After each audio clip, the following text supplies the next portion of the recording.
নমস্কার, দেখছেন জিও পলিটিক্সে আমি বাবুল সিএজ।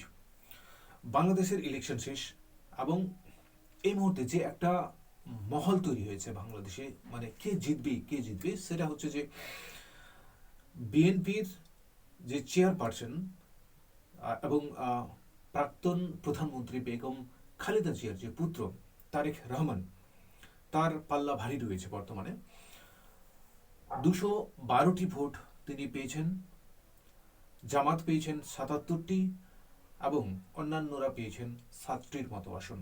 সব মিলিয়ে যদি দেখা যায় যে কার পাল্লা ভারী রয়েছে, এই মুহূর্তে বিএনপি বাংলাদেশে ক্ষমতায় আসছে সেটা প্রায় একেবারে ক্লিয়ার কাট, পরিষ্কার হয়ে গেছে।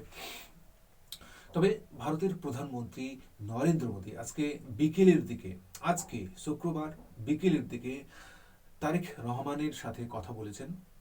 কারণ প্রধানমন্ত্রী অলরেডি সেই আপডেটগুলোর ভিত্তিতে কিন্তু এটা ক্লিয়ার হয়ে গেছেন যে বাংলাদেশের ক্ষমতায় কে আসছে। বিভিন্ন বিষয়ে তাদের মধ্যে কথা হয়েছে। বিশেষ করে তাকে তিনি অভ্যর্থনা জানিয়েছেন, অর্থাৎ কংগ্রেচুলেশনস জানিয়েছেন, এবং ওর সাথে সাথে দুটো দেশের মধ্যে যাতে বাইলেটারাল একটা সম্পর্ক সেটা ঠিক থাকে সেই বিষয়েও কথা হয়েছে। চলুন প্রধানমন্ত্রী এক্স হ্যান্ডেলে কি লিখেছেন সেই বিষয়ে একটু জেনে নিই। প্রধানমন্ত্রী নরেন্দ্র মোদী তার এক্স হ্যান্ডেলে আজকে লিখেছেন, বিশেষ করে বিকেলের দিকে, Delighted to speak with Mr. Tariq Rahman. I congratulated him on the remarkable victory in the Bangladesh elections.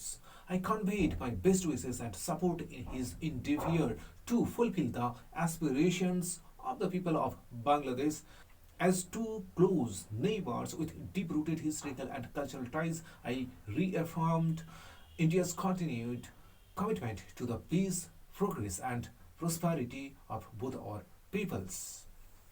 প্রধানমন্ত্রী নরেন্দ্র মোদী তাকে কংগ্রেচুলেট করেছেন যেহেতু তিনি আসছেন ক্ষমতায়, এবং বাংলাদেশের মানুষের যে স্বপ্ন সেই স্বপ্নকে পূরণ করার লক্ষ্যে তিনি সব কিছুই ফুলফিল করবেন, এবং দুটো দেশের মধ্যে যাতে বাইলেটারাল রিলেশনটা ঠিক থাকে তার জন্যেও, মানে পিস, প্রোগ্রেস এবং প্রসপারিটি সব কিছু যাতে ঠিক থাকে তার জন্য কিন্তু কথা বলেছেন।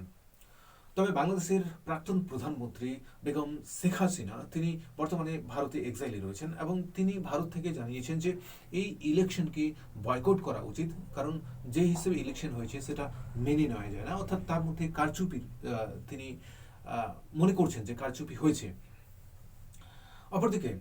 অপরদিকে আজকে তারেক রহমান, যে একটা রিসাউন্ড তৈরি হয়েছে দেশের মধ্যে যে তারেক রহমান আসবেন, বিএনপি চেয়ারপারসন তারেক রহমান তিনি ভারতকে একটা মেসেজ দিয়েছেন আজকে যে শেখ হাসিনাকে যাতে দেশে প্রত্যাবর্তন করা হয়, অর্থাৎ তাকে ফিরিয়ে নিয়ে যাওয়া যে প্রক্রিয়া, সেই প্রক্রিয়ায় যাতে অগ্রগতি আসে। কথা হচ্ছে যে শেখ হাসিনাকে যদি এখন বাংলাদেশে ফিরিয়ে নিয়ে যায়, অর্থাৎ এই প্রক্রিয়া যদি ভারত এই বাংলাদেশের এই প্রচেষ্টাতে ভারত যদি রাজি হয়, তাহলে এটা একেবারে নিশ্চিত যে শেখ হাসিনার ফিউচারটা খুবই খারাপ আছে। তাকে পেলে যে হিসেবে মানুষের ক্ষোভ আছে, এবং একটা স্ট্রং বিরোধী পার্টি বর্তমানে ক্ষমতায় চলে এসছে, অর্থাৎ শেখ হাসিনার স্ট্রং বিরোধী পার্টি এখন ক্ষমতায় চলে এসছে। তো সেক্ষেত্রে কিন্তু এটা একেবারে পরিষ্কার যে তাকে ছাড়াই হবে না, অর্থাৎ হয় যাবজ্জীবন জেল হবে অথবা না হয় ফাঁসি হবে, এটা কিন্তু বোঝাই যায়। তো এই প্রক্রিয়াটা কতদূর ঠিকঠাক ফুলফিল হবে সেটা তো পরের ব্যাপার, কিন্তু এই মুহূর্তে এটাই ছুটে আসছে যে শেখ হাসিনাকে তারা যদি পায় তাহলে কিন্তু শেখ হাসিনার ভবিষ্যৎ একেবারে অন্ধকারে ঠেলে দেবে। চলুন এই বিষয়ে একটা সংবাদপত্রের কাট আউটকে পড়ে নেওয়ার চেষ্টা করি। After resounding win, BNP reiterates demand for Hasina extradition. যখনই দেশের মধ্যে একটা গুনগুন শব্দ উঠে গেছে যে বিএনপি জিতছে, বিএনপি ক্ষমতায় আসছে, তখনই কিন্তু একটা ডিমান্ড শুরু হয়েছে যে শেখ হাসিনাকে ভারত থেকে যাতে দেশে নিয়ে আসা হয়। The Bangladesh Nationalist Party (BNP), which secured a landslide victory in the general elections. এই জেনারেল ইলেকশনস এ বিএনপি প্রচুর পরিমাণে ভোট পেয়েছে এবং প্রচুর ভোটে তারা আসছেন ক্ষমতায়। On Friday reiterated its firm stance on seeking the extradition of ousted former Prime Minister Sheikh Hasina from India to face trial. Prime minister Sheikh Hasina যিনি ফরমার ছিলেন, তো তাকে যাতে দেশে নিয়ে যাওয়া হয় এবং সেখানে তার ট্রায়াল শুরু করা হয়। হয় তাকে যাবজ্জীবন কারাদণ্ড দেবেন, না হয় তাকে একেবারে হ্যাং টু ডেথ করে দেবেন। The foreign minister has already persuaded the case for her extradition and we also support it, senior BNP leader Salauddin Ahmed said. Bangladesh থেকে এটা একজন বলেছেন, বিএনপি লিডার যিনি, যে তার দেশে ফেরানোর একটা প্রক্রিয়া শুরু হোক এবার এবং তাকে ট্রায়ালে ফেস হতে হবে।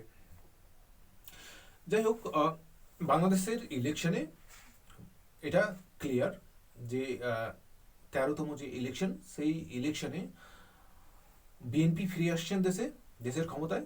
আর অন্যান্য যারা ছিল, যারা উৎপাত এতদিন দেশটার মধ্যে করেছে, অন্যান্য যত সব ছোটোখাটো নেতা মানে ইউ পোকার মতো উড়াউড়ি করছিল, তারা এবার ক্ষমতায় আসতে পারলেন না। মানুষ বিশ্বাস বা ভরসা যার কাছে পেয়েছে সেটা হচ্ছে যে বিএনপি চেয়ারপারসন তারেক রহমানের উপর, এবং তাকে বিপুল ভোটে জয় করে বাংলাদেশের ক্ষমতায় তাকে নিয়ে আসছেন। অপরদিকে হয়তো শেখ হাসিনা থাকলেও বা শেখ হাসিনার ছেলে সজীব তিনি আসলেও হয়তো কিছু না কিছু ভোট তিনিও পেতেন, কিন্তু ধরে নিন যে ৭৭টা ভোট জামাত ইসলাম পেয়েছে, হয়তো তার থেকেও কিছু ভোট তিনি পেতেন। কিন্তু এই মুহূর্তে বাংলাদেশে যে মহল, মানে আওয়ামী লীগ এর ক্ষেত্রে সেটা একেবারে বিপরীতে চলে গেছে। সেই জন্য তার শেখ হাসিনা তো পৌঁছাবে সেটা দূরের কথা, তার ছেলেও সেখানে পৌঁছতে পারবে কিনা সেটাও একটা কিন্তু ব্যাপার আছে। হয়তো পরিস্থিতি নর্মাল হলে শেখ হাসিনার ছেলে সজীব ওয়াজেদ হয়তো বাংলাদেশের রাজনীতিতে ফিরে আসতে পারে। কিন্তু যেহেতু ইলেকশন হয়েই গেল, এক প্রকার এটা বলাই যায় যে বাংলাদেশে আওয়ামী লীগকে ছেড়ে দিয়ে এই 13তম ইলেকশন বাংলাদেশে সংঘটিত হলো। ধন্যবাদ এই প্রতিবেদন দেখার জন্য। যদি আপনাদের ভালো লাগে অবশ্যই চ্যানেলটি সাবস্ক্রাইব করবেন।